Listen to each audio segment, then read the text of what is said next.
All right. Well, you gave a presentation here just recently over SMX, and that was the presentation, what to do when Google can't understand your JavaScript. Can you take some of our listeners that are less savvy about the needs for JavaScript inside of SEO, or more importantly, what components JavaScript make up of, and what the value is of optimizing JavaScript? Can you give us kind of take us in for a landing here on some of the key components that SEO professionals should know about, let alone just the average marketer understanding the weight that this has in the SEO scoring? Can you give us an introduction there?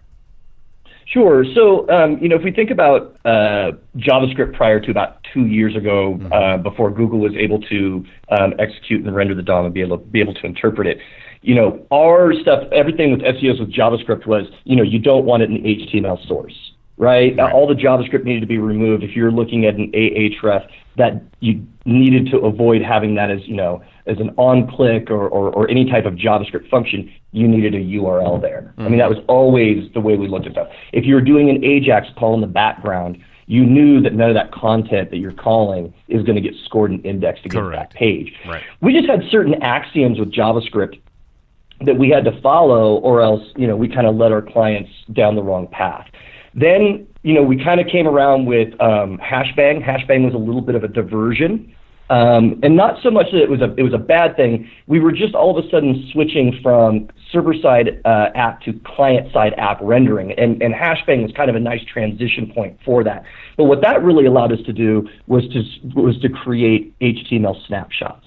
So this was our real introduction. HTML snapshot is where you'd use a service like pre-render.io. You'd give them the web page. It would grab all the instruction set, grab all the file assets such as JavaScript files, CSS files, execute the onload, and create the DOM. And then pre-render.io would then dump the DOM as an HTML file and then serve that to the search engine so they were seeing the right thing. This is really how JavaScript has evolved in SEO.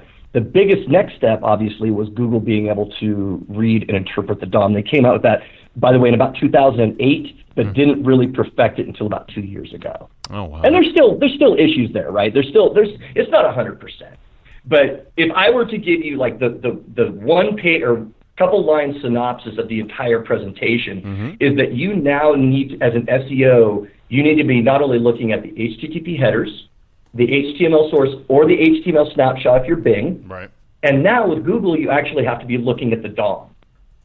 So you have a third place to look. We call this the third order of precedence, the first being headers, the second the HTML source, and now the DOM is a third order that comes. So as SEOs, we really need to be aware of what that is. The walkaway is you need to be able to look at the DOM like we used to look at the HTML source. Right. The same things we're looking for in the source, we now want to see in the DOM. We don't want to see JavaScript functions for navigation. We don't want to see any of the traditional things that were problems in HTML source represented in the DOM. So now we're just talking about consistency, making sure that the index or the content and the SEO signals are lined up between those three orders, and just knowing that you need to even go look in this next place, I think was a bit of a revelation for a lot of the people that were there.